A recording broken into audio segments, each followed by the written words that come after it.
rezekinya Ibu lebih berkah jadinya karena, eee, karena apa namanya, rezekinya didapat dari keikhlasan orang. Sementara kalau saya, kamu ikhlas nggak ikhlas itu yang harus kamu bayar, mungkin ya, saya nggak tahu. Saya akan menjadi orang gagal kalau saya mencoba untuk menyenangkan semua orang. One last exhale of a big old Hai teman-teman semua, apa kabar? Semoga dimanapun teman-teman berada selalu dalam keadaan sehat, bahagia, dan juga tidak kekurangan sesuatu apapun. Amin ya robbal alamin. Dan yang paling penting jangan lupa untuk selalu be happy, be healthy, be you, and be original. Kembali lagi bersama saya Dewi Pobo, dan untuk teman-teman yang baru pertama kali datang ke channel saya ucapkan Sugeng Rawo, selamat datang. Perkenalkan saya Dewi, asal saya dari Yogyakarta, dan saya tinggal di Spanyol. Dan juga untuk teman-teman yang belum menekan tombol subscribe dan juga belum menekan tombol lonceng notifikasi, please ditekan tombol-tombolnya agar teman-teman tidak ketinggalan video-video dari Dewi Popo Channel.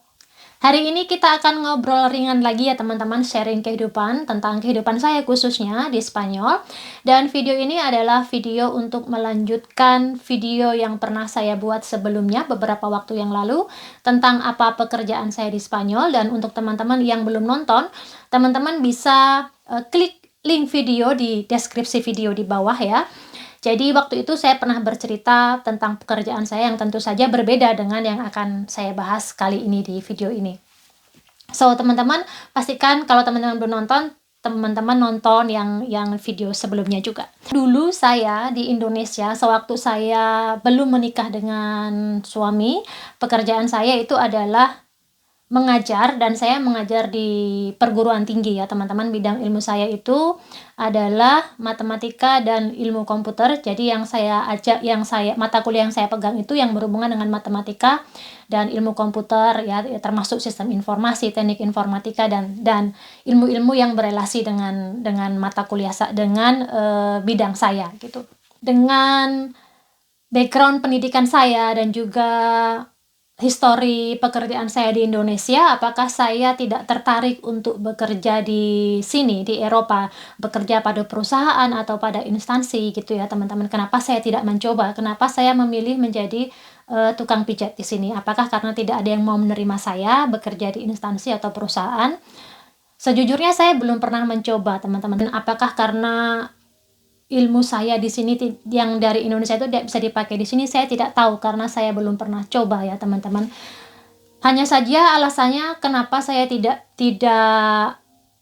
melamar pekerjaan, karena saya memang tidak mau. Saya belum pernah ya, selama ini saya belum pernah punya cita-cita tinggal di Eropa dan bekerja pada orang lain, pada perusahaan, pada instansi. Itu benar-benar bukan cita-cita saya ya. Jadi saya memang tidak punya cita-cita untuk bekerja dengan orang lain.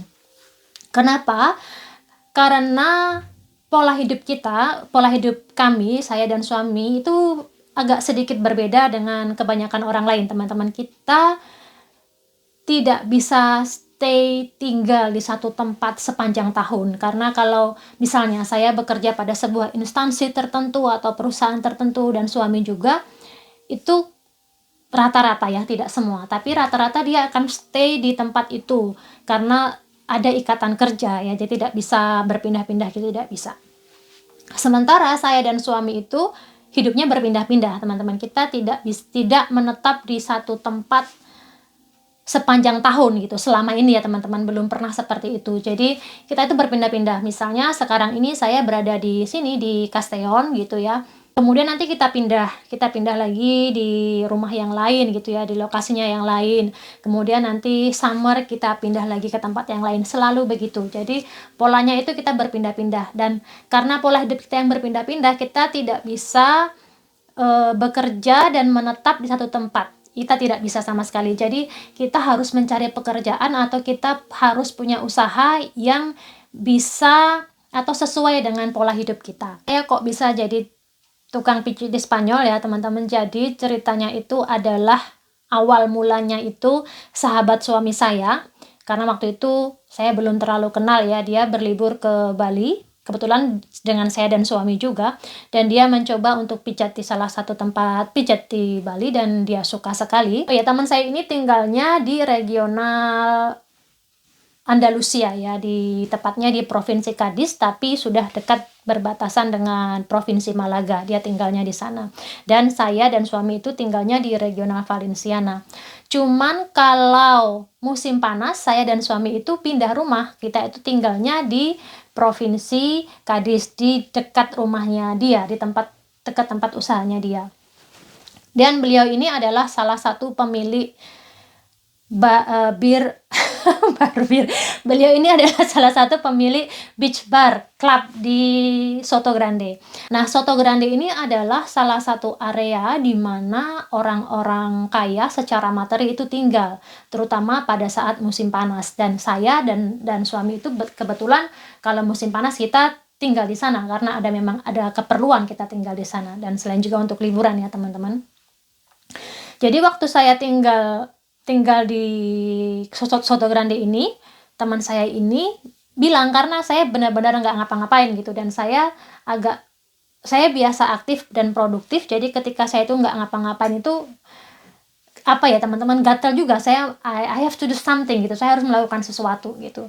Suatu hari beliau ini kecapean, dan kebetulan waktu itu saya pas di rumahnya dia, dan saya pijit itu dia, sini saya pijit kasihan gitu, dan ternyata dia bilang, pijitanmu ternyata enak loh, sama dengan yang pijit aku waktu di Bali dulu, bahkan lebih enak pijitanmu ini, kalau kamu jual skillmu di sini ini laku banget, dia bilang gitu.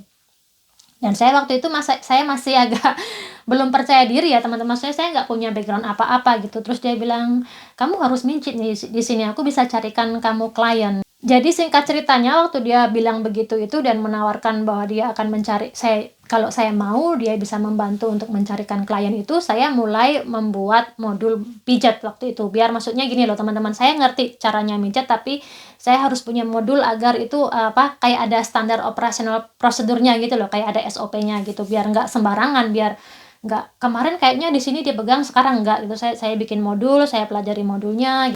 Jadi bahan percobaan itu adalah suami saya dan teman saya gitu. Jadi setiap hari itu saya praktek gitu ya, saya praktek ke suami, ke teman gitu, dan mereka suka. Mereka bilang kalau saya jual skill saya pasti laku gitu. Singkat kata, saya siap untuk mijit. Dan dia itu, saya benar-benar tidak bermodalkan apa-apa karena dia yang menyediakan semuanya. Dia punya tempat untuk masasnya, bed massage segala macamnya itu dia punya gitu.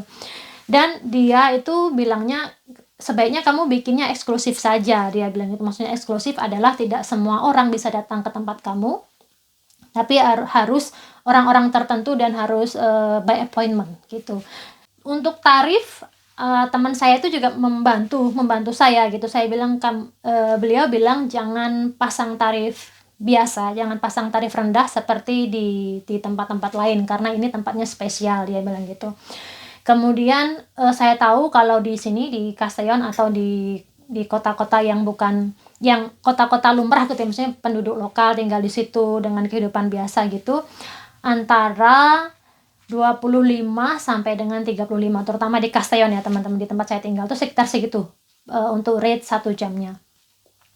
Tetapi di sana karena kalangannya berbeda ya, kelas orang-orangnya juga berbeda, saya itu kasih tarifnya antara 70 sampai dengan 100 euro untuk per jamnya. Kenapa harganya berbeda? Itu tergantung badannya ya teman-teman. Kalau dia kecil seperti saya itu 70 euro gitu, tapi kalau agak besar sekali itu tentu saja harganya berbeda karena tenaga yang kita pakai pun berbeda gitu. Klien saya itu awal-awal adalah temannya teman-teman saya gitu ya, dan kemudian juga keluarganya bosnya suami saya. Kebetulan bosnya suami saya ini kalau summer juga tinggal di Soto Grande juga di sana. Dan di awal-awal saya mijat itu, saya kasih harga 70 euro itu, justru mereka kaget. Dia bilang dengan kualitas yang mereka dapatkan, dia bilang harusnya saya bisa charge lebih dari itu gitu. Cuman saya nggak charge lebih dari itu. Saya bilang 70 itu is more than enough, itu cukup untuk saya. Nah, klien-klien saya ini adalah, saya bilang banyak di antara mereka ini adalah miliarder yang tinggal di Soto Grande gitu ya, benar-benar orang-orang kaya yang tinggal di Soto Grande. Dan saya sering dipanggil gitu ya ke rumah mereka. Hampir rata-rata saya datang ke rumah mereka, dan saya charge-nya itu bukan per selama saya urut ya, jadi bukan selama saya mijit. Jadi kalau saya mau dipanggil ke rumahnya, mereka harus bayar saya itu dari mulai jam saya dijemput sampai dengan jam saya pulang gitu. Jadi kalau misalnya perjalanan ke rumah dia itu 30 menit, ya dia harus membayar 30 menitnya itu. Pulangnya 30 menit, ya bayar mereka 30 menitnya. Kecuali mereka mau datang ke rumah itu, saya charge-nya waktu pas saya mijit aja gitu. Saya sering keluar masuk ke rumah-rumah miliarder di sana gitu ya, yang dari gerbangnya itu berlapis-lapis ya teman-teman, sampai yang gerbangnya itu kayak dijaga seperti ada security-nya gitu ya teman-teman. Kalau di Indonesia mungkin sudah biasa gitu ya, setiap rumah ada security-nya itu mungkin biasa. Tapi kalau di Spanyol yang sampai ada security-nya, sampai gerbangnya berlapis-lapis, itu benar-benar orang yang berduit gitu. Kemudian saya juga mijitnya, mereka sering minta pijit di boat-boat karena, oh ya teman-teman, sebagian dari mereka ini kalau liburan tuh mereka tinggalnya di boat gitu. Jadi misalnya 2 hari di Soto Grande, nanti mereka sailing lagi, berlayar kemana kemana gitu. Jadi mereka tinggal di boat gitu. Dan saya sering itu kalau pas mereka pas di Soto Grande gitu, saya dipanggil datang ke boat ya untuk mijat gitu. Seringnya boat-boatnya boat-boat besar-besar teman-teman, bukan boat-boat kecil ya teman-teman. Dan boat-boat semuanya boat-boat pribadi. Jadi lumayan banyak pengalaman ketemu dengan orang-orang, apa namanya teman-teman, dengan orang-orang miliarder, dengan miliarder-miliarder, dan semuanya mereka itu memperlakukan saya baik. Maksudnya tidak mungkin kalau di kita tukang pijit itu agak dipandang berbeda dengan orang lain. Mungkin cara pandangnya saja berbeda, cara memandangnya berbeda. Cuman kalau yang saya lihat, mereka itu semuanya memandang saya, sepertinya yang saya rasakan itu tidak ada pandangan yang berbeda kepada saya. Bahkan saya sering diundang untuk misalnya makan malam dengan mereka, atau diundang makan siang di restoran dengan mereka. Itu beberapa kali saya mendapat perlakuan seperti itu dari mereka. Jadi saya pun memposisikan diri saya bukan sebagai tukang pijit juga gitu. Saya merasakan bahwa mereka butuh jasa saya. Mereka membutuhkan saya dan membutuhkan jasa saya. Jadi apa ya, tingkat percaya diri saya menjadi lebih tinggi gitu. Apakah mereka semuanya orang Spanyol? Enggak ya teman-teman. Misalnya dari Meksiko, Kolombia, kemudian dari Kuba, Brazil, dan lain sebagainya gitu. Dan dari Amerika pun ada yang datang ke Soto Grande hanya untuk liburan saja. Alhamdulillah dari tahun ke tahun klien juga semakin banyak gitu ya teman-teman. Bahkan yang tadinya itu cuma di area Soto Grande saja, itu sekarang sudah sampai klien saya sampai ke Marbella. Nah, Marbella ini di provinsi Malaga. Jadi saya di provinsi Cadiz dan klien saya itu ada di provinsi Malaga gitu.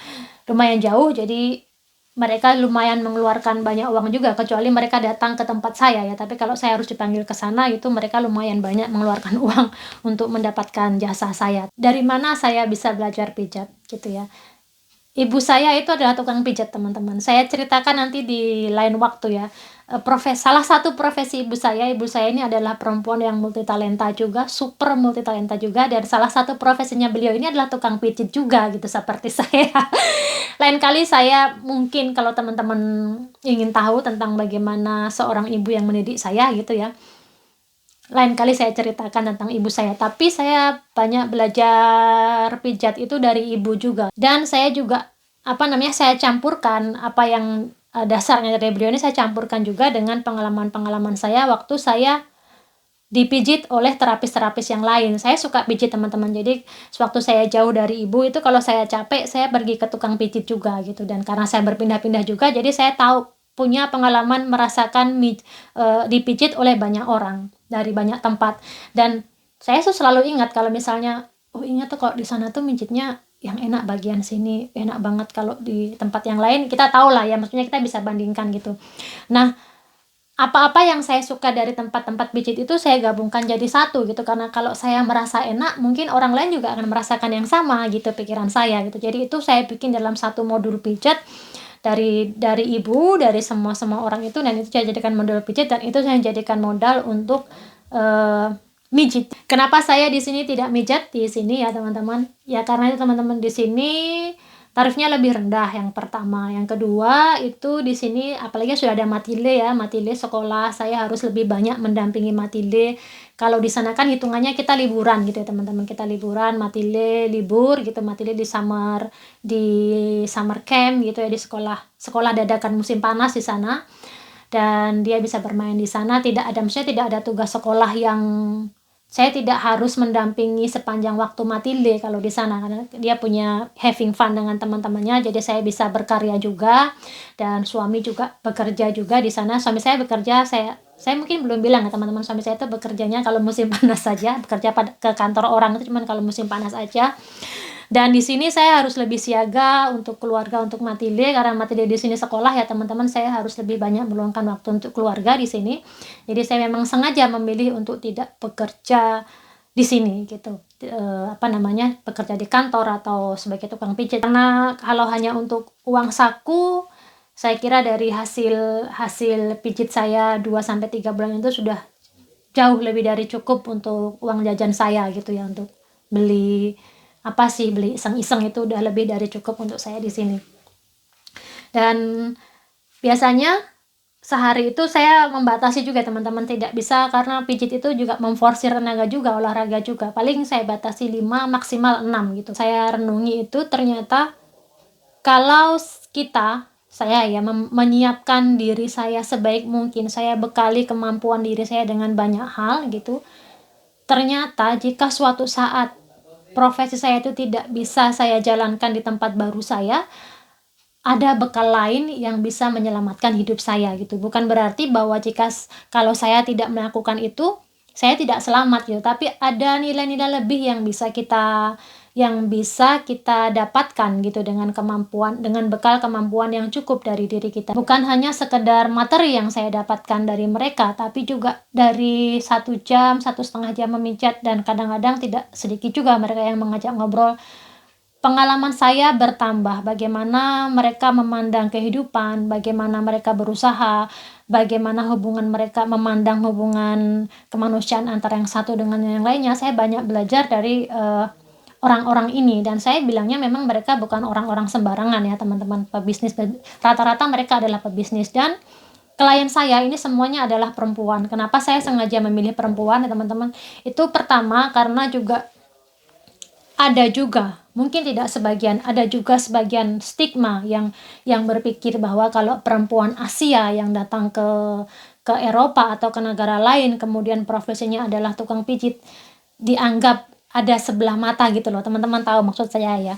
Tapi saya tetap ingin menjaga nilai saya gitu, bahwa saya mungkin ada, tapi saya adalah bukan bagian dari mereka. Yang pertama sih alasannya itu. Kemudian yang kedua juga karena saya sering dipanggil, kadang-kadang tempatnya jauh gitu ya. Ada yang mereka itu punya 1 gunung teman-teman. Jadi gunung itu semuanya dibeli, dan rumahnya itu benar-benar di puncak gunungnya gitu. Jadi harus naik harus naik ke atas, harus melewati banyak gerbang gitu. Itu jauh sekali. Dan itu juga untuk keamanan saya. Kalau saya menerima pijatnya itu laki-laki juga, dan saya belum tahu siapa mereka, saya harus pergi jauh, saya juga mengkhawatirkan juga keselamatan saya gitu. Jadi saya pastikan bahwa klien saya itu adalah perempuan gitu ya, jadi lebih aman untuk saya, itu yang kedua. Kemudian alasan yang ketiganya itu adalah alasan tenaga juga, karena memegang perempuan dan laki-laki itu beda. Perempuan itu lebih lembut dagingnya, sementara kalau laki-laki itu lebih keras dagingnya, dan itu membutuhkan lebih banyak. Saya kan nggak bisa cas, misalnya kamu perempuan 70 euro, kamu laki-laki 100 euro, kan nggak bisa begitu. Jadi saya memilih perempuan karena lebih enak dia pegangnya gitu, tenaganya nggak terlalu kuat, kita harus mengeluarkan tenaga. Apa perbedaan pijat ibu saya dan pijat saya? Pijat saya ada tarifnya, pijatnya ibu saya itu tidak ada tarifnya. Jadi ibu saya, setahu saya, selama saya tahu ibu saya memijat, ibu tidak pernah meminta tarif ya. Jadi kalau ada orang datang minta dipijit gitu ya, seikhlasnya mereka. Bahkan kalau mereka tidak memberi pun ibu saya tidak pernah yang namanya protes. Benar-benar ibu saya bekerja lillahi ta'ala. Jadi rezekinya ibu saya itu rezeki dari orang-orang yang ikhlas memberi berapa gitu ya. Sampai kalau di rumah itu teman-teman dulu sampai ada yang nginep teman-teman, nunggu untuk dipijat sama ibu sampai ada yang nginep. Nanti deh lain kali saya ceritakan tentang ibu saya. Dan waktu saya cerita dengan ibu saya tarifnya segini, ibu saya bilang, "Mbak," seperti biasa ibu saya bilang, "Mbak, ojo dikei tarif seikhlasnya orang aja." Cuman saya bilang dengan ibu, "Nggak bisa karena, budayanya di sini nggak sama seperti budaya di Indonesia. Mereka mau tahu berapa tarifnya, tidak seperti tempat kita seikhlasnya itu nggak bisa." Jadi itu bedanya antara pijat saya dan pijat ibu. Ibu nggak pakai tarif gitu, mungkin juga rezekinya ibu lebih berkah jadinya karena, eee, karena, apa namanya, rezekinya didapat dari keikhlasan orang. Sementara kalau saya, kamu ikhlas nggak ikhlas itu yang harus kamu bayar, mungkin ya, saya nggak tahu.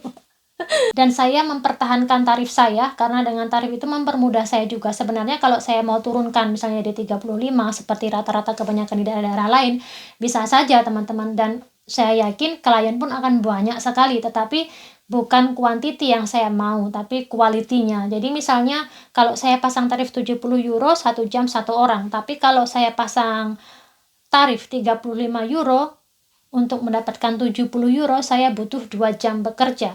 Orangnya mungkin banyak, tapi tenaga yang saya keluarkan juga juga lebih banyak gitu. Jadi saya tetap memilih, apa namanya, customer saya konstan gitu ya, konstan dari kalangan mereka-mereka gitu. Kemudian juga itu save energi bagi saya, save energi, save waktu bagi saya, dan saya earn more money gitu. Kalau misalnya, orang-orang biasa, ini kita bicara bisnis ya teman-teman, kalau orang-orang biasa mungkin memberi tips itu sekitar €2, €3, €4, €5, tapi kalau mereka itu memberi tips sampai dengan 100. Pernah sekali saya mendapatkan tips lebih dari itu ya teman-teman, dan itu yang tetap saya jaga, apa namanya, tetap di lingkaran pengusaha-pengusaha saja yang saya pegang, dan, di lingkaran mereka-mereka yang bersedia mengeluarkan uang lebih untuk pijat. Nilai lebihnya adalah kenapa saya berani pasang tarif segitu, karena selain memang kalangannya adalah orang-orang berduit, saya adalah orang Asia. Misalnya nih teman-teman, ada orang Spanyol yang pasang harga yang sama, tradisional massage €65 per jam, dan saya pasang tarif €70 per jam dengan judul yang sama. Siapa yang akan dipilih? Yang dipilih adalah saya. Kenapa teman-teman? Karena saya adalah orang Asia, jadi ada untungnya juga orang Asia menjadi orang Asia di sini. Kenapa? Karena culture pijat itu kan kebanyakan dari Asia, bukan bukan dari daerah Eropa ya teman-teman. Jadi ada nilai khusus dan ada sugesti juga yang di mereka itu ada sugesti juga. Kalau yang pegang orang Asia nih pasti pasti bener nih Mas, pasti lebih enak nih, lebih tahu bagaimana caranya mijit, walaupun kenyataannya saya tidak tahu ya teman-teman, tapi sugestinya tuh gitu, kamu orang Asia kamu bisa mijat gitu dibandingkan dengan, orang orang lain, orang Spanyol gitu atau orang dari negara lain. Kalau ditanya apakah nggak malu gitu, tidak sama sekali. Ini saya tidak pernah punya perasaan seperti itu. Manusia berubah ya teman-teman, saya tidak tahu ke depannya seperti apa, tapi sejauh ini saya merasa sama sekali tidak malu, karena kita tidak bisa membandingkan hidup kita dengan orang lain gitu. Mungkin sekarang saya berada di chapter 20, di bagian 20, sementara orang yang saya lihat itu, dia berada di chapter 30, langkahnya mungkin jauh lebih lebih jauh dari saya. Atau misalnya saya juga tidak bisa membandingkan orang yang chapternya mungkin masih di chapter 2, di bagian 2, jauh sekali untuk membandingkan, "Saya sekarang seperti ini loh, sementara dia masih seperti itu." Nggak bisa, karena chapternya setiap orang berbeda. Apakah dengan menjadi tukang pijit di Spanyol itu membuat saya merasa menjadi sukses? Saya tidak tahu nilai kesuksesan orang itu sebenarnya, pencapaian sukses seorang itu apa ya teman-teman. Setiap orang punya pencapaiannya sendiri-sendiri, nilai suksesnya sendiri-sendiri.